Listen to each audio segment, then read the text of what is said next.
জড়ো করেন খুলনার মাইকেল জ্যাকসন ভক্ত বেল্লাল ব্যাপারী। এরপর দর্শকদের ক্রেতা বানিয়ে বিক্রি করেন ঘটি গরম চানাচুর। তার এই অভিনব কাণ্ডে খুশি খুলনার রেলিগেট মোড়ের বাসিন্দারা। অভাবের কারণে অষ্টম শ্রেণী পাশ করা বেল্লাল কাজ নেয় মহেশ্বর পাশার একটি জুট গোডাউনে। বেতন কম হওয়ায় ডিউটি শেষে নেমে পড়েন পপ সম্রাট মাইকেল জ্যাকসন বেশে চানাচুর বিক্রিতে।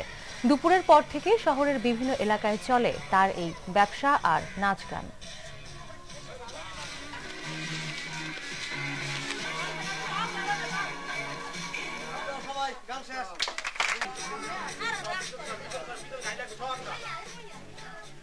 উপহার দেওয়ার উদ্দেশ্যে এই আপনার নিউ জ্যাকসন ভাইয়ের ঘটি গরম চানাচুর। মাইকেল জ্যাকসন ছিল বিশ্বের ভিতরে পপ সম্রাট, মাইকেল জ্যাকসন অন পিস এর মতন আর আসবে না, এবং তার স্মরণেই আর কি এই চানাচুর আল্লাহর রহমতে এই চানাচুর বিক্রি করে আপনার সংসার আল্লাহর রহমতে মোটামুটি ভালোই চালাচ্ছে আল্লাহ।